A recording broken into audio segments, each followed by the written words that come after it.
오늘 말씀은 요나서 4장 1절에서 11절의 말씀입니다. 요나서 4장 1절에서 11절의 말씀 같이 읽겠습니다. 시작. 요나가 매우 싫어하고 성내며 여호와께 기도하여 이르되 여호와여, 내가 고국에 있을 때 이러하겠다고 말씀하지 아니하였나이까. 그러므로 내가 빨리 다시스로 도망하였사오니 주께서는 은혜로우시며 자비로우시며 노하기를 더디하시며 이내가 크시사 뜻을 돌이켜 재앙을 내리지 아니하시는 하나님이신 줄을 내가 알았음이니이다. 여호와여, 원하건대 이제 내 생명을 거두어 가소서. 사는 것보다 죽는 것이 내게 나음이니이다 하니 여호와께서 이르시되 내가 성내는 것이 옳으냐 하시니라. 요나가 성읍에서 나가서 그 성읍 동쪽에 앉아 거기서 자기를 위하여 초막을 짓고 그 성읍에 무슨 일이 일어나는가를 보려고 그 그늘 아래에 앉았더라. 하나님께서 불을 예비하사 요나를 가리게 하셨으니 이는 그의 머리를 위하여 그늘이 지게 하며 그의 괴로움을 면하게 하려 하심이었더라. 요나가 박넝쿨로 말미암아 크게 기뻐하였더니 하나님이 벌레를 예비하사 이튿날 새벽에 그 박넝쿨을 갉아먹게 하심에 싫으니라. 해에 하나님이 동풍을 예비하셨고 해는 요나의 머리에 쪼임에 요나가 혼미하여 스스로 죽기를 구하여 이르되 사는 것보다 죽는 것이 내게 나으니이다 하니라. 하나님이 요나에게 이르시되 내가 이 박넝쿨로 말미암아 성내는 것이 어찌 옳으냐 하시니 그가 대답하되 내가 성내어 죽기까지 할지라도 옳으니이다 하니라. 여호와께서 이르시되 내가 수고도 아니하였고 재배도 아니하였고 하룻밤에 났다가 하룻밤에 말라버린 이 박넝쿨을 아꼈거든. 하물며 이 큰 성읍 니느웨에는 좌우를 분별하지 못하는 자가 12만여 명이요 가축도 많이 있나니 내가 어찌 아끼지 아니하겠느냐 하시니라. 아멘. 하나님의 긍휼이라는 제목으로 오늘 본문을 통해 말씀을 나누길 원합니다. 기도합니다. 우리 좋으신 하나님 아버지, 감사와 찬양을 드립니다. 우리를 사랑하시되 죽기까지 사랑하시며 우리에게 생명을 주시되 풍성히 주시기를 원하시는 하나님 아버지, 감사와 찬양을 드립니다. 오늘도 주의 생명의 말씀을 대하오니 말씀 가운데 살아계신 주님을 만나게 하시고 참으로 복된 시간 되게 하여 주옵소서. 감사드리며 우리 주 예수 그리스도 이름으로 기도합니다. 아멘.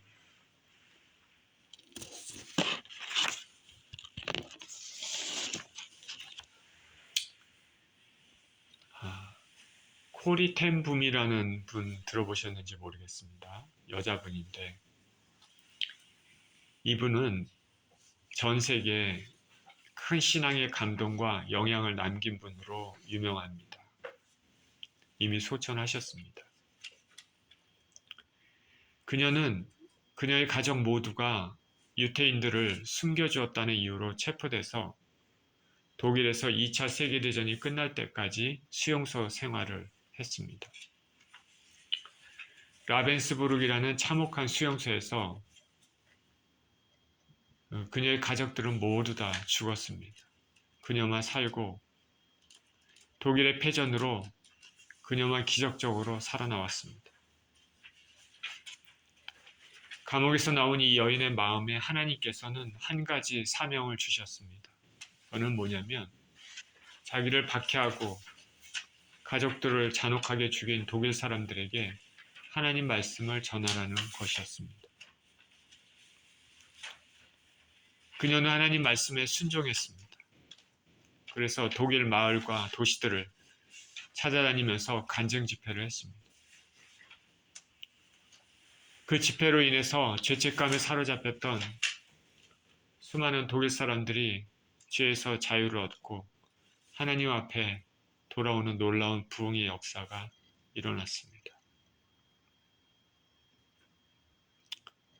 한 번은 코리텐붐 여사가 독일의 한 시골 마을에서 말씀을 또 간증을 마치고 사람들과 인사하는데 그와 인사하는 사람들 중에 어떤 한 사람이 있었습니다. 그녀가 그 사람을 본 순간 온몸이 얼어붙었습니다. 그 사람이 누구냐면 감옥에서 자기 언니 베시가 죽는데 결정적인 역할을 한 사람이고 죄수들을 못살게 괴롭혔던 수용소 간수였던 것입니다. 그녀는 꿈에도 잊을 수 없는 그 간수가 바로 자기 앞에 있는 것을 보고 피가 거꾸로 쏟는 것 같았습니다. 그래서 주님께 속으로 몇 번을 외쳤습니다. 하나님, 저 사람은 안 됩니다. 저 사람은 내가 용서할 수가 없습니다. 할 수가 없습니다. 저 사람은 안 됩니다. 그럴수록 하나님께서는 그녀의 마음에 계속 사랑하라, 사랑하라. 이것은 명령이다라고 말씀했습니다. 그녀는 하나님에게 저는 그를 사랑하고 싶은 마음이 없습니다. 사랑할 용기도 없습니다. 그런데 하나님께서 사랑하라고 명령하시면 그래도 한번 해보겠습니다. 그녀는 사람들하고 악수를 나누면서 마침내 그 간수가 자기 앞에 왔을 때 그녀는 사랑의 감정은 없었습니다. 그냥 단지 손을 내밀었습니다. 악수를 한 것이죠. 그리고 그 사람을 끌어안았습니다. 그런데 그 순간 하나님께서 그녀의 마음에 놀라운 은혜를 주셔서 그 사람을 사랑할 수 있는 넉넉한 감정을 부어 주셨습니다. 그녀는 마음 가운데 그 간수를 진짜로 사랑할 수는 없었지만 하나님께 순종하는 그 결단한 그 순간에 하나님께서는 사랑할 수 있는 능력을 이렇게 주셨습니다. 자, 이 간증은 코리텐붐 여사의 하나님에 대한 순종을 보여주는 이야기입니다. 아무나 할 수 없는 대단한 순종입니다. 사랑할 수 없는 원수를 용납했기 때문입니다. 그리고 이 간증을 통해 우리가 알 수 있는 것은 사람들을 죽음에 내몰았던 간수 같은 사람들도 하나님께서는 구원 얻기를 바라시는 분이다 라는 것을 알 수 있게 해줍니다. 하나님의 마음은 우리 인생들의 마음과 다르다.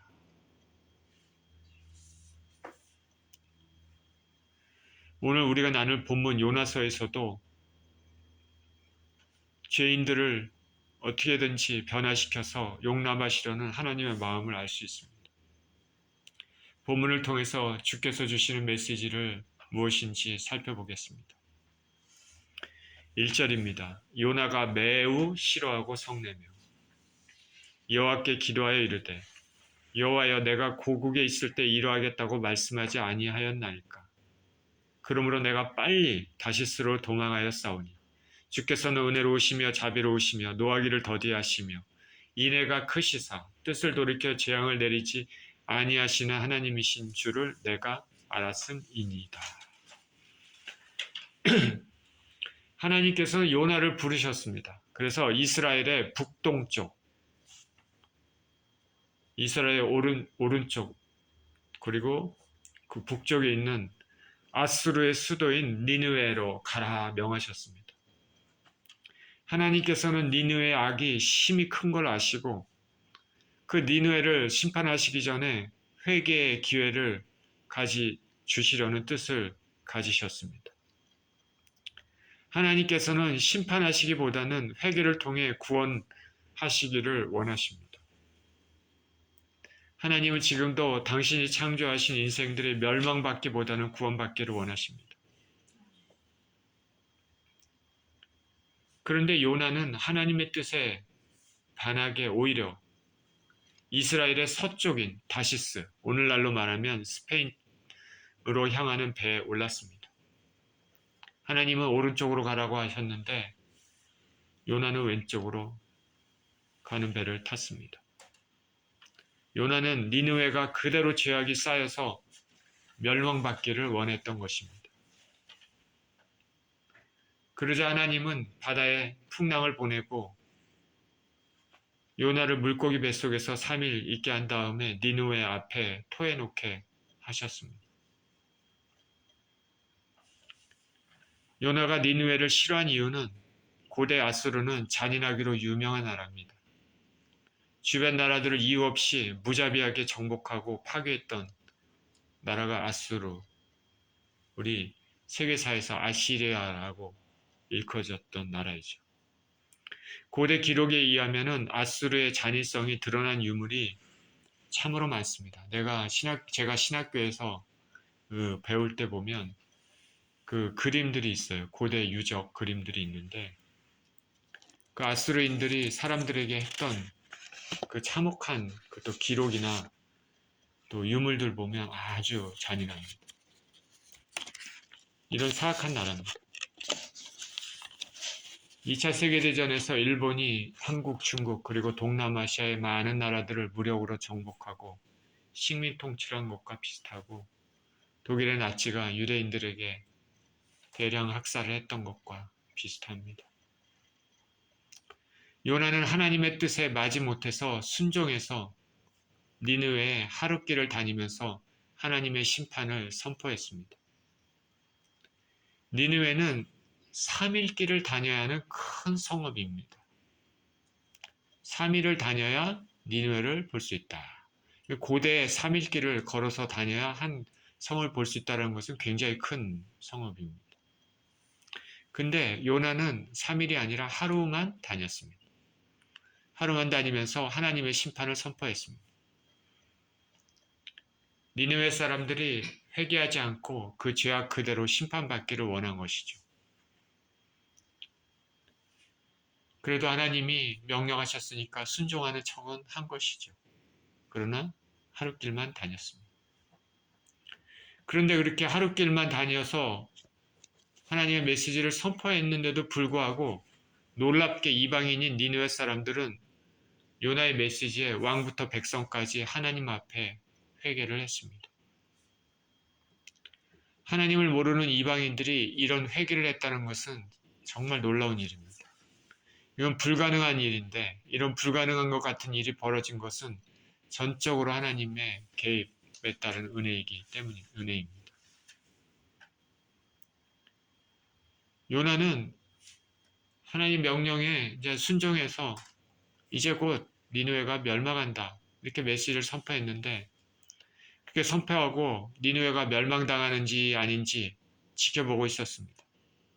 그런데 니느웨가 온전한 것을 보고는 매우 화가 났습니다. 어찌해서 이렇게 하나님은 사악한 나라를 멸망시키지 않고 용서해 주시는지 화가 난 것이죠. 인간적인 면에서는 요나의 심정은 이해가 갑니다. 그런데 하나님은 분명히 말씀드리지만 우리와는 다른 성정을 가지신 분이십니다.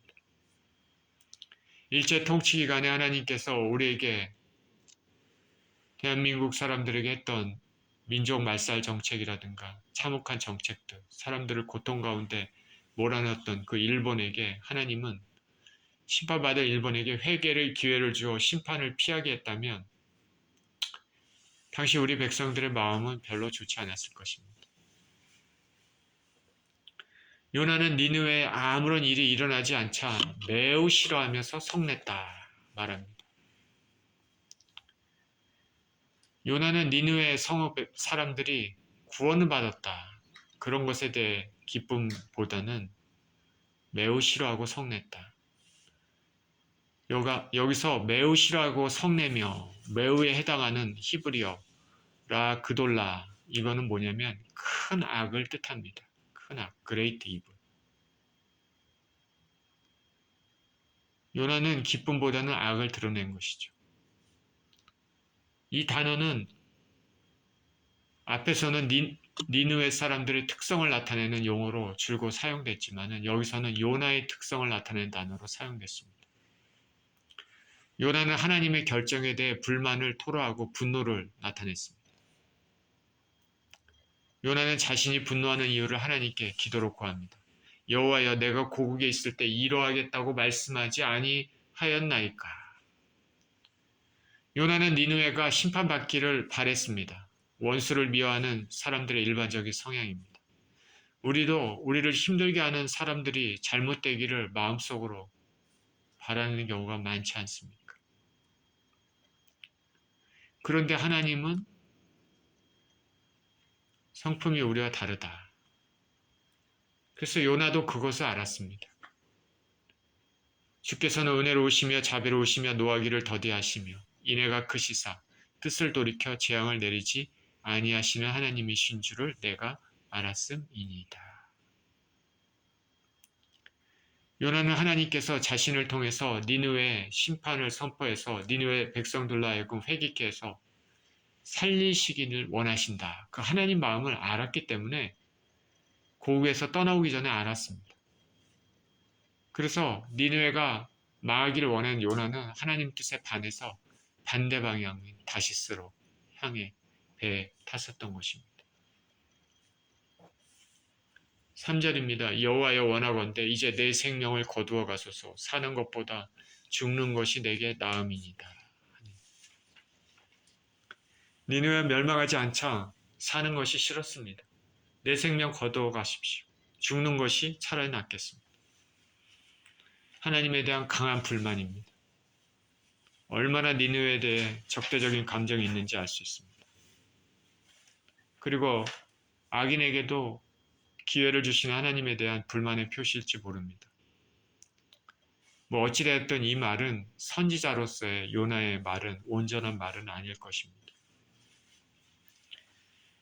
사는 것보다 죽는 게 낫겠습니다. 그랬더니 하나님께서 말씀하십니다. 4절에 여호와께서 이르시되 내가 성내는 것이 옳으냐 하시니라.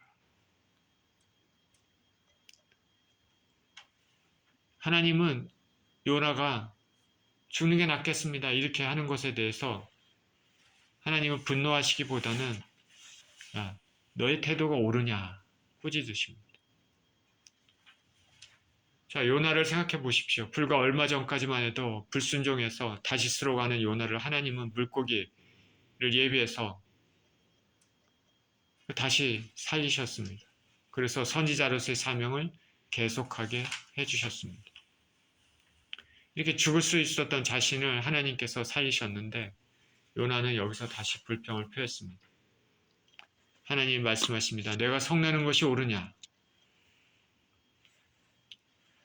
5절에 요나가 성읍에서 나가서 그 성읍 동쪽에 앉아 거기서 자기를 위하여 초막을 짓고 그 성읍에 무슨 일이 일어나는가를 보려고 그 그늘 아래에 앉았더라. 하나님 여호와께서 박넝쿨을 예비하사 요나를 가리게 하셨으니 이는 그의 머리를 위하여 그늘이 지게 하며 그의 괴로움을 면하게 하려 하심이었더라.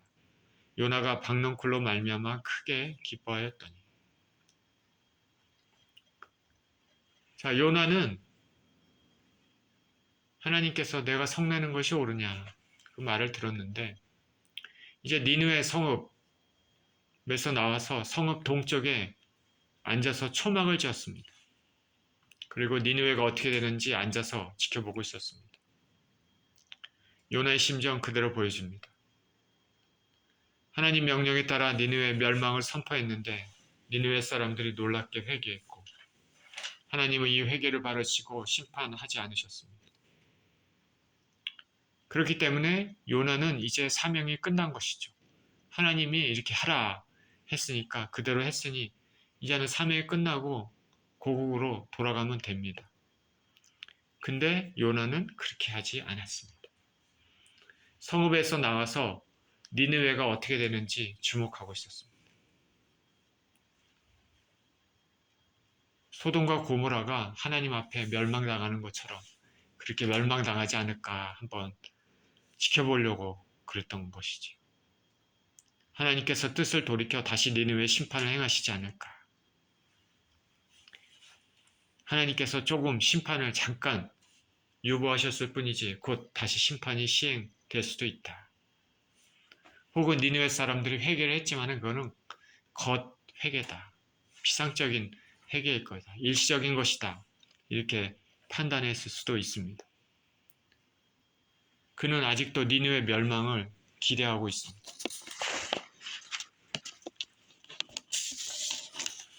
자, 성읍 동쪽에서 이렇게 니느웨를 지켜보고 있습니다. 중동의 한낮의 날씨는 강한 햇빛이 내려쬐므로 뜨겁습니다.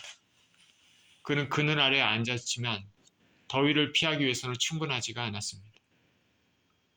하나님께서는 요나를 위해서 박넝쿨을 예비하셔서 요나를 가리게 해주셨습니다. 괴로움을 면하게 해주신 것이죠. 요나는 박넝쿨 때문에 매우 기뻤습니다. 햇빛을 피하게 됐으니까. 이제 서늘한 그늘 아래서 자, 니느웨가 어떻게 되는지 한번 지켜볼 수 있게 됐습니다. 근데 여기서 우리는 주목해야 될 단어가 있습니다. 여기 준비하사라는 말에 주의해야 됩니다. 준비하사. 이 준비하사라는 이 단어는 우리가 지금 4장을 보고 있지만 요나서 1장 17절에 물고기에 대해서도 사용됐습니다. 여기 박넝쿨에 대해서 사용됐고 그리고 이 뒤에 7절과 8절에 벌레나 바람에도 사용됐습니다. 준비하사. 하나님께서 준비하사. 이 단어는 하나님의 주권과 결정권을 보여주기 위해서 사용된 단어입니다. 이 단어를 통해서 하나님은 당신의 뜻대로 당신의 목적을 이루어 가시는 분임을 알 수 있습니다. 자, 하나님은 참으로 무한하신 사랑의 하나님이십니다. 그리고 하나님은 당신의 뜻대로 모든 것들을 이루시는 분입니다. 우리 마음대로 하나님을 조정하고 좌지우지한다는 것은 있을 수도 없고 있어서는 안 되는 일들이죠. 큰 죄악이죠. 하나님은 하나님의 뜻대로 이루십니다. 여기 하나님께서 박너쿨을 준비하신 목적은 니느웨를 심판하지 않고 용서해 주신 당신의 뜻을 요나로 하여금 깨닫게 하려는 것입니다. 7절입니다. 하나님이 벌레를 예비하사 이튿날 새벽에 그 박너쿨을 갉아먹게 하심에 싫으니라. 해가 뜰 때 하나님이 뜨거운 동풍을 예비하셨고 해는 요나의 머리에 쪼임에 요나가 혼미하여 스스로 죽기를 구하여 이르되 사는 것보다 죽는 것이 내게 나으니이다 하니라. 하나님께서 박넝쿨을 예비하셨는데 이제는 벌레도 예비하셨습니다.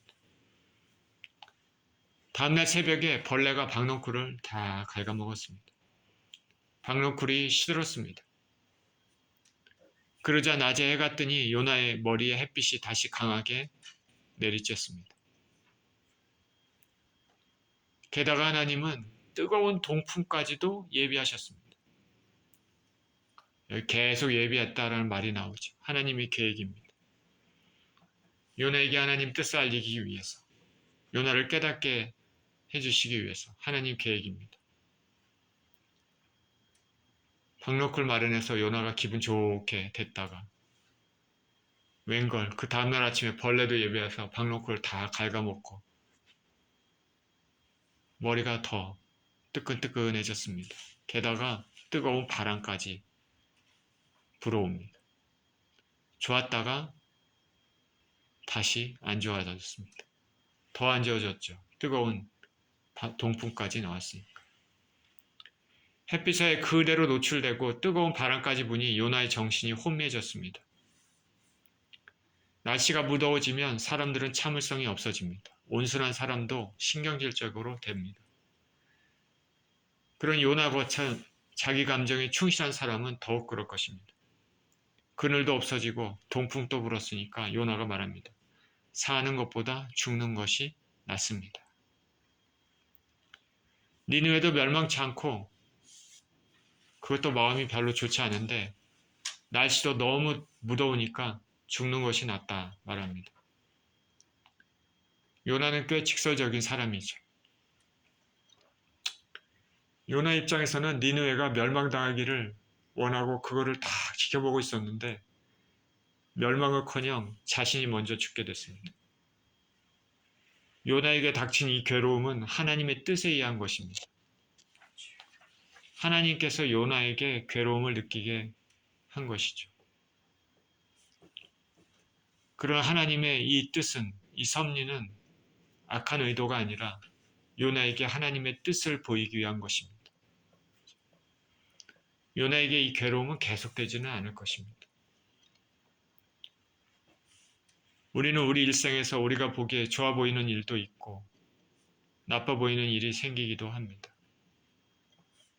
그러나 하나님 안에 있는 믿음의 사람들은 그 모든 것이 우리에게 의미가 있는 일들이라는 믿음을 가져야 되겠습니다. 하나님께서는 우리의 일상을 엮으셔서 우리가 하나님의 뜻대로 살기를 원하시기 때문입니다.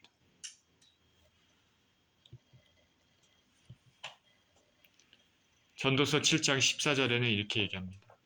형통한 날에는 기뻐하고 공고한 날에는 되돌아보아라. 이 두 가지를 하나님이 병행하게 하사 사람이 그 장래일을 능히 헤아려 알지 못하게 하셨느니라. 로마서 8장 28절에도 우리가 알거니와 하나님을 사랑하는 자, 곧 그의 뜻대로 부르심을 입은 자들에게는 모든 것이 합력하여 선을 이루느니라.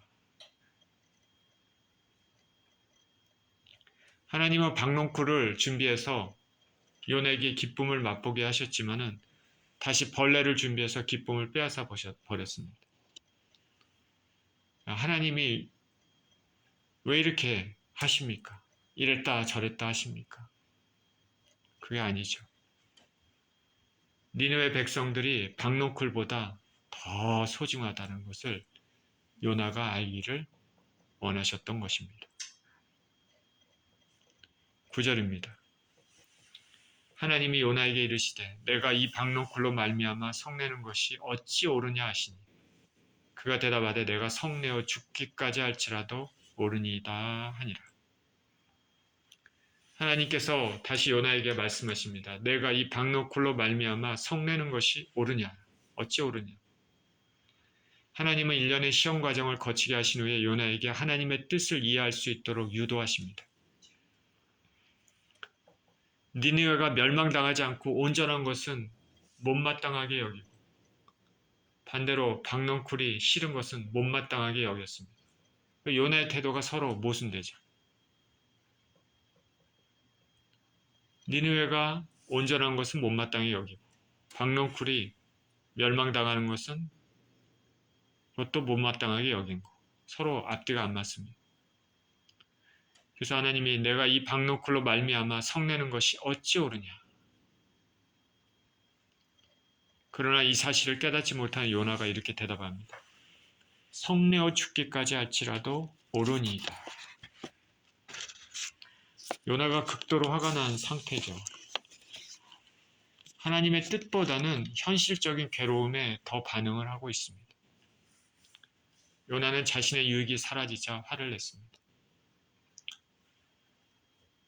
요나는 굉장히 자기 감정에 충실한 사람이죠. 그래서 어떻게 보면 솔직한 사람입니다. 우리 일반 사람들하고 별 차이가 없죠. 근데 그럼에도 하나님께서 그를 선지자로 세우셨습니다. 놀라운 일이죠.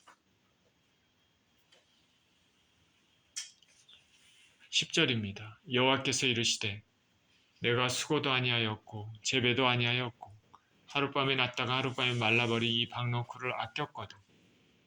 하물며 이 큰 성읍 니느웨에는 좌우를 분별하지 못하는 자가 12만여 명이 가축도 많이 있나니 내가 어찌 아끼지 아니하겠느냐 하시니라. 아직도 깨닫지 못하는 요나에게 이제 하나님은 명확하게 말씀하십니다. 너는 너가 수고도 아니하고 하룻밤에 났다가 말라버린 박농쿨도 아꼈는데 하물며 큰 성읍 좌우를 분별하지 못한 자가 12만 명이고 가축도 많은 이 성읍을 내가 아끼는 것이 합당하지 않겠느냐. 합당하지 않겠느냐. 요나가 하찮은 박농쿨을 아낀 것처럼 하나님께서도 니느웨성의 사람들과 가축들을 아끼신다는 것이죠. 요나의 생각이 얼마나 자기중심적이고 편협한 생각인지 알게 해줍니다. 하찮은 박넝쿨 같은 식물과 인간의 영혼을 바꿀 수 있습니까? 더구나 수많은 사람이 살고 있는 니느웨 성입니다.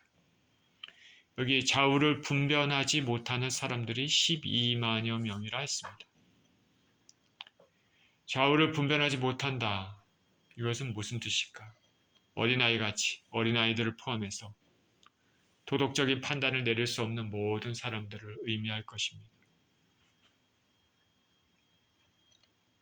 앞뒤를 가리지 못하는 사람들이지. 더군다나 가축들도 많다고 합니다. 그래서 어느 신학자는 당시 니느웨 인구가 약 60만 명에 이를 것이다. 그렇게 말했습니다. 그 말이 맞다면 60만 명, 한 도시에 60만 명이면 고대입니다. 그죠? 현대가 아니라. 그 한 도시에 60만 명이면 거대한 도시입니다. 고대 60만 명, 거대한 도시입니다. 이와 같이 많은 사람들, 그리고 그 안에 아무것도 모르는 사람들과 동물들이 살고 있는데 이들 포함해서 심판하시는 것은 하나님의 뜻이 아니었습니다. 하나님은 당시에 창조하신 모든 피조물, 인생들뿐 아니라 동물들도 사랑하시는 것을 알 수 있습니다. 너무나 하찮은 박넝쿨, 하룻밤에 났다가 하룻밤에 말라버린 박넝쿨을 요나가 사랑했는데 하물며 박넝쿨과는 비교할 수 없는 너무나 소중한 인생들, 동물들을 사랑하는 것이 하나님의 뜻이 아니냐고 말씀하십니다.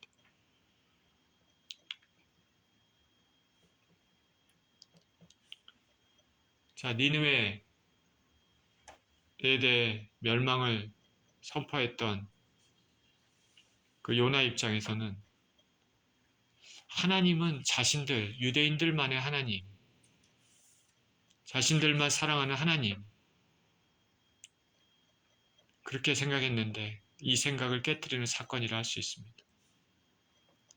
우리 신앙의 관점에서도 아브라함을 통해서 시작된 믿음의 여정이 유대인뿐 아니라 온 세계 이방인들에게까지도 미치는 사건임을 알 수 있는 것이죠.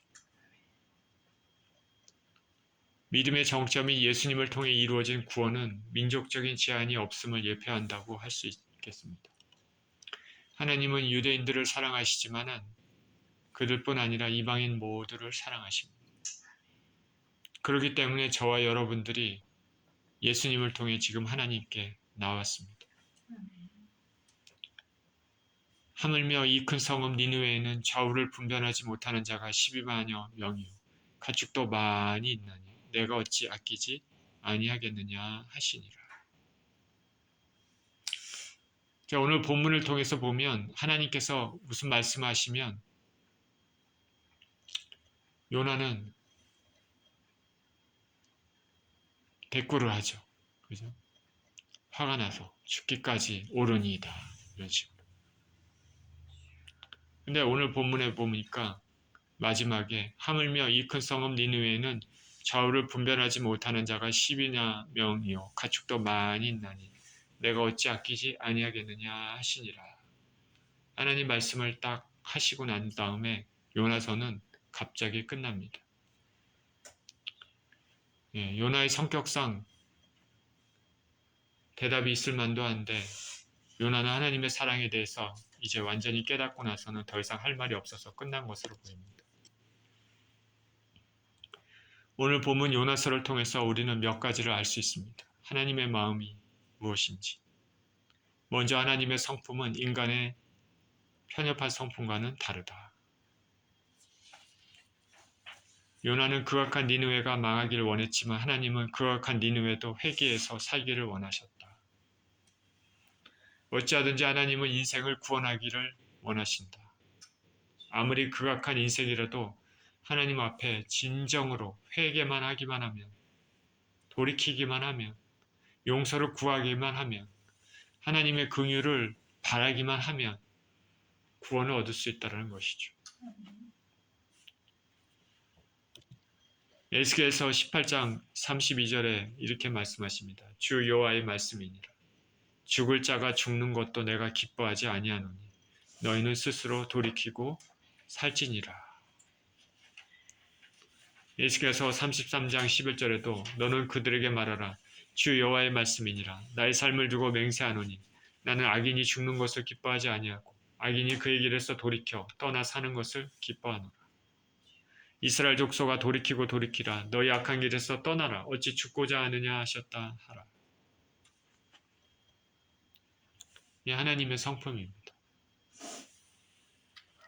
두 번째로 알 수 있는 것은 우리가 하나님의 뜻, 하나님의 마음을 알기를 원하신다. 하나님은 요나를 깨우치기 위해서 박넝쿨, 벌레, 동풍 마련하셨습니다. 하찮은 박넝쿨의 가치도 알게 하심으로써 영원 구원이 얼마나 중요한지 깨우쳐 주셨습니다. 하나님의 계획과 섭리는 우리가 측량할 수 없습니다. 요나와 같이 조그만 일에도 자꾸 마음이 변하는 그런 분이 아니죠. 야고보서 1장 17절에서는 하나님은 변함도 없으시고 회전하는 그림자도 없으시니라 말했습니다. 또 이사야서 55장 8절 9절에 이렇게 말했습니다. 이는 내 생각이 너희 생각과 다르니 내 길은 너희 길과 다름이니라. 여호와의 말씀이니라.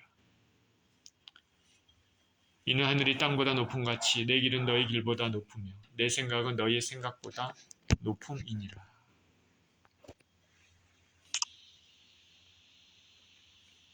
사도 바울은 로마서에서 이방인과 유대인의 구원을 이야기하면서 하나님의 섭리와 지혜의 풍성함을 이렇게 찬송했습니다.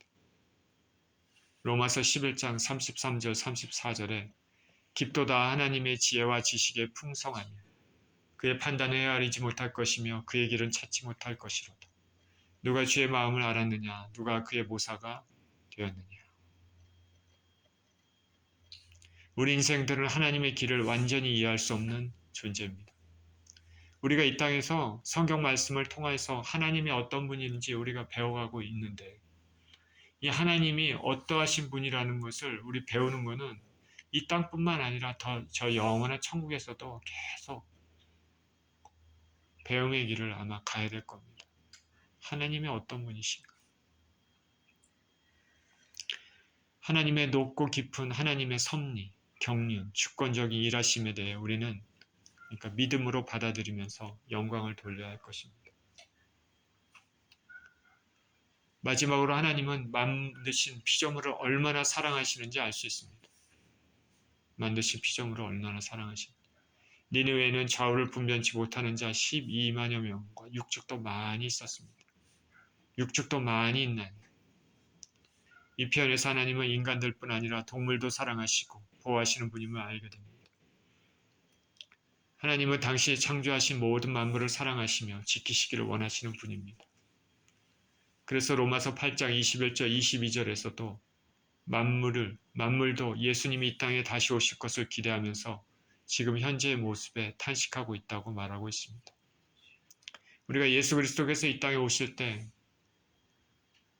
우리의 낡아진 몸, 영광스러운 몸으로 변화되지만 지금 이 땅에 있는 자연 만물도 모든 피조물도 지금 현재 인간의 타락으로 인하여 같이 고통을 당하고 있습니다. 그러나 예수 그리스도께서 이 땅에 다시 오실 때 그 모든 피조물도 새롭게 된다. 그런 것이죠. 오늘 본문에서 요나는 인류 구원을 위한 하나님의 뜻을 분별치 못하고 자기 생각만을 고집하는 어리석음을 범했습니다. 우리의 심령도 혹시 하나님 뜻보다는 자기의 뜻을 앞세우는 것이 없는지 살펴봐야 되겠습니다.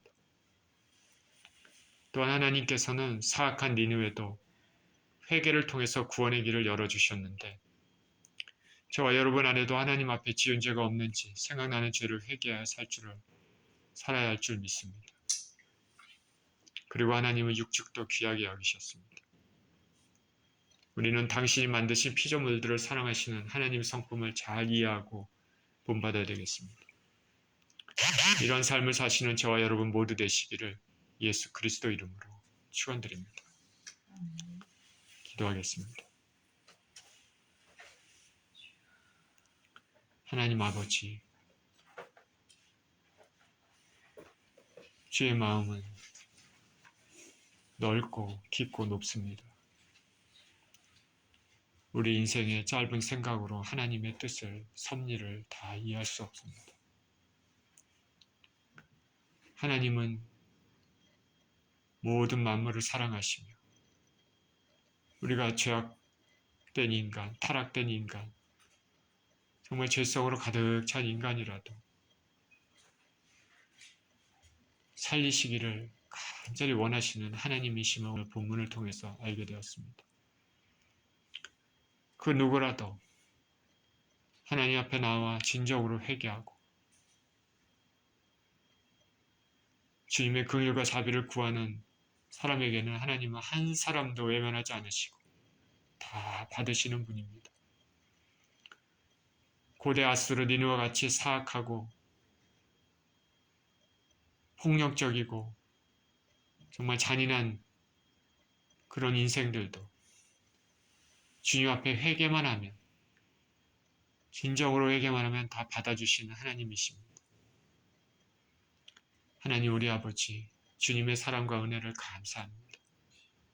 우리 삶에도 우리가 주님 앞에 지은 죄들, 하나님의 마음을 서운하게 했던 것들, 회개하는 은혜가 있게 하여 주시고,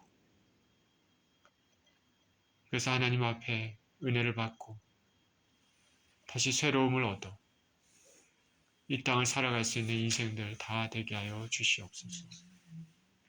감사드리며 우리 주 예수 그리스도 이름으로 기도합니다. 아멘.